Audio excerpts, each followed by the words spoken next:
இப்போ நம்ம பஸ்ஸில் எங்கே போயிட்டுருக்கோம்னா பொள்ளாச்சியிலேருந்து திருவண்ணாமலைக்கு தாங்க. ஆமாங்க, ட்ரிப் டு திருவண்ணாமலை. இப்போ டைம் அரவுண்டு 2 ஆச்சுங்க. பஸ்ஸில் ஏறி உட்காந்தோம், பஸ்ஸு கிளம்பிச்சு. இப்போ தான் பொள்ளாச்சியிலேருந்து பஸ்ஸு எடுக்கிறாங்க. இந்த பஸ்ஸுக்கே ஒரு 1 ஹவர் நம்ம வெயிட் பண்ணிக்கிட்டோம். இப்போ நம்ம திருவண்ணாமலைக்கு எதுக்கு போயிட்டுருக்கோம்னா அங்கே இருக்கிற அருணாச்சலேஸ்வரர் கோயிலை பார்க்குறக்கு தாங்க.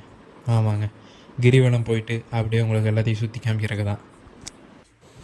இந்த கோயிலுக்கு எப்போவுமே பௌர்ணமி டைமில் ஸ்பெஷல் பஸ் இருக்குங்க பொள்ளாச்சியிலேருந்து. ஆனால் வந்து பௌர்ணமி டைம் அப்போ போய் அங்கே சாமி கும்பிட முடியாமல் நிறைய பேர் கஷ்டப்படுவோம். நடுவில் போகணுன்னு நினைக்கும் போது எப்படி போகலாம், அதுவும் பஸ்ஸில் சீப்பாக எப்படி போகலான்ட்டு இந்த டைம் நான் உங்களுக்கு போய் காமிக்க போகிறேங்க. வாய்ஸ் கொஞ்சம் சேக் ஆகிற மாதிரி இருந்தால் மன்னிச்சிருங்க, பஸ் ஆடுறதுனால கொஞ்சம் அப்படி இருக்குது. நம்ம டெஸ்டினேஷன் திருவண்ணாமலை ரீச் பண்ணுறதுக்கு நம்ம ஃபஸ்ட்டு போக வேண்டிய இடம் திருப்பூர் தாங்க. இப்போது திருப்பூர் பஸ்ஸில் தான் ஏறிக்கு வந்திருக்கோம். டிக்கெட்டுக்கு நம்மளுக்கு எவ்வளோ ஆச்சுன்னு பார்த்தீங்கன்னா 165 ரூபாங்க. நம்ம 3 பேர் போயிருந்தனால இப்போ ஹெட்டுக்கு 55, அந்த கணக்கில் 165. அங்கே பாரு, சூப்பராக இருக்குல்ல. இங்கே பாருங்க, நிறைய காத்தாடியாக இருக்குங்க. ஒரே விண்டு மில்ஸாக இருக்குது பார்க்குற இடமெல்லாம். ஒரு ஊருக்கே கரண்ட்டு தந்துடலாம் போல். நம்ம ட்ரிப்பில் நம்ம ஃபஸ்ட்டு வந்திருக்கிற ஸ்டாப்பு பல்லடங்க. நம்ம ஏறிக்கிறது எக்ஸ்பிரஸ் பஸ்ஸுங்கிறனால மெயின் ஸ்டாப்பில் மட்டும்தான் நிற்கும். இப்போ நம்ம பல்லடத்தில் வந்து பஸ் ஹால்ட் ஆகிருக்குங்க. பொள்ளாச்சியிலேருந்து கிளம்பி ஒரு 1 ஹவர் ஆச்சுங்க பல்லடம் வர்றதுக்கு. பஸ்ஸு கிளம்பிருச்சுங்க திருப்பூருக்கு. இப்போ திருப்பூர்கிட்ட வந்துட்டோன்னு நினைக்கிறேங்க.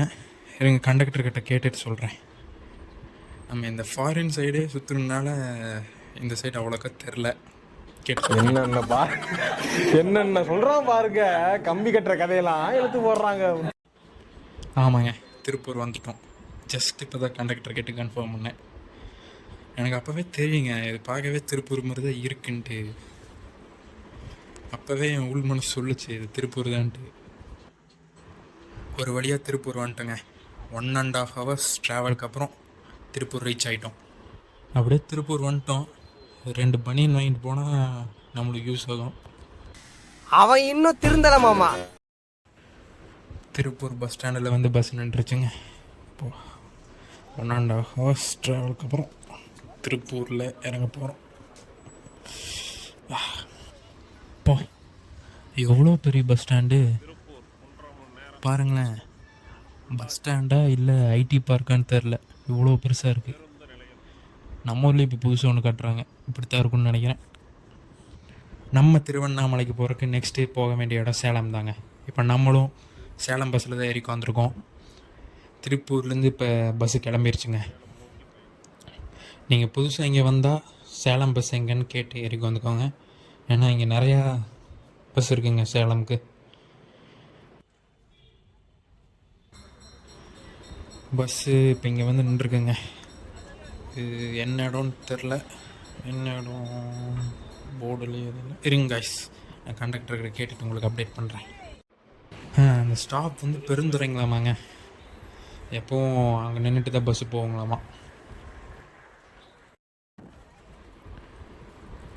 அங்கே பாரு சூப்பராக இருக்குல்ல. இங்கே பாருங்க கைஸ், யார் சூப்பராக போயிட்டுருக்கு. நம்ம ஊரில் இருக்க அம்பராம்பாளைய மாதிரியே இருக்குல்ல. என்ன பேர் வேறு தெரியலைங்களே, இருங்க கைஸ் உங்களுக்கு கேட்டு சொல்கிறேன். இது என்ன ஆறு? பவானியாமா கைஸ். இனி ஃபுல்லாக பைபாஸ் தாங்க. பவானியை தாண்டினதுலேருந்து ஃபுல் பைபாஸ் தான். நீ பஸ்ஸு சீக்கிரம் போயிடும். இப்போ நம்மளுக்கு டிக்கெட்டுக்கு எவ்வளோ ஆச்சுன்னா 300ங்க. அதே மாதிரி 3 பேர் போயிருந்தனால பர் ஹெட்டுக்கு 100. திருப்பூர் டு சேலம். இப்போது எங்கே வந்திருக்குன்னு பார்த்தீங்கன்னா சங்ககிரி வந்திருக்கோங்க. 2.5 ஹவர்ஸ், ஆல்மோஸ்ட் 2.5 ஹவர்ஸ் ட்ராவலுக்கு அப்புறம் சங்ககிரி ரீச் ஆகிருக்கோம். அங்கே பாரு, சென்னை மொபைல்ஸ், வசந்தன் கோ, எல்லா ஊர்லேயும் இருக்காங்கப்பா. அப்படியே கண்ணை மூடி திறந்தால் சேலம் வந்துடுங்கிறாங்க. கண்ணை மூடுவோம். அட கண்ணை முடிச்ச உடனே சேலம் பஸ் ஸ்டாண்ட் வந்துருச்சே. சும்மா சொன்னேங்க. 1 hour கழிச்சு தான் இப்போ தான் வருது சேலம் பஸ் ஸ்டாண்டு. நம்ம பொள்ளாச்சியில் கிளம்பும்போது ஒரு 2:10 இருந்துச்சுங்க. இப்போது அரௌண்ட் ஒரு 7:20, ஆல்மோஸ்ட் 7:30ங்க. 5 hours, டோட்டலாக 5 hours ஆச்சு சேலம் வரக்கு. ஆம்பூர் பிரியாணி சாப்பிட்லாம் தான் கோயிலுக்கு போகிறோமே. இங்கே பாருங்கள், பைக் ஸ்டாண்டா பா, எத்தனை பைக்கு, இவ்வளோ பெருசாக இருக்குது பைக் ஸ்டாண்டு. பைக் ஸ்டாண்டு ஒரு நல்ல பிஸ்னஸ் தான் போலயே. மினிமம் ஒரு வண்டிக்கு 20 ரூபான்னு போட்டாலும் ஒரு நாளைக்கு ஒரு 1000-1500 வண்டி வந்தால் 20,000 to 30,000 சாலிடாக கிடைக்குமே. ஒரு நாளைக்கே 20-30ன்னா அப்போது மந்த்லி எவ்வளோ ஆகும்? 5 to 10 lakhs, மினிமம் 5 lakhs. நல்லா தான் இருக்குது. இப்படியே யோசிச்சுட்டு பஸ்ஸு வந்து நின்றுச்சுங்க. அப்படியே இறங்கி நெக்ஸ்ட் பஸ்ஸுக்கு போவோம். நெக்ஸ்ட்டு சேலம்லேருந்து அப்படியே திருவண்ணாமலை பஸ் ஏறிட்டோம் கைஸ். நம்ம அப்படியே இங்கே சாப்பிட்டு திருவண்ணாமலை பஸ்ஸில் ஏறிக்கொண்டோங்க. இங்கேருந்து போகிறதுக்கு எப்படியோ ஒரு 4 hours ஆகும். அவங்க நடுவில் எங்கேயும் நிற்க மாட்டாங்கன்னு நினைக்கிறேன். அதனால் இங்கேயே சாப்பிட்டு போகிறது தான் பெஸ்ட் ஐடியா. இப்போது டைம் பார்த்திங்கன்னா 8:10 ஆச்சுங்க. இங்கேருந்து போகிறதுக்கு ஒரு 4 hours, ஒரு 12-12:30க்குள்ளே நம்ம திருவண்ணாமலையில் இருப்போங்க. இதுவே கார்லலாம் போனால் இன்னும் கொஞ்சம் சீக்கிரமாக போயிடலாங்க. 3 hours 3.5 hours ரீச் ஆகிடலாம். இங்கே கவர்மெண்ட் பஸ்ஸில் சேலம் டு திருவண்ணாமலை எவ்வளோ சார்ஜ் பண்ணுறாங்கன்னா 435ங்க. நம்ம 3 பேர் போயிருந்தனால 435, பர் ஹெட்டுக்கு 145 தாங்க. இங்கேருந்து திருவண்ணாமலைக்கு 145. நம்ம இப்போ திருவண்ணாமலைக்கு வந்துட்டோங்க. டைம் பார்த்திங்கன்னா 12 ஆச்சு. இப்போ நெக்ஸ்ட்டு நீங்கள் இங்கே இறங்கிட்டு எங்கெங்கெல்லாம் போகிறோன்ட்டு உங்களுக்கு அப்படியே சுற்றி காமிக்கிறேங்க. ஓ, யாருமே இல்லைங்க இங்கே, தனியாக இருக்குது.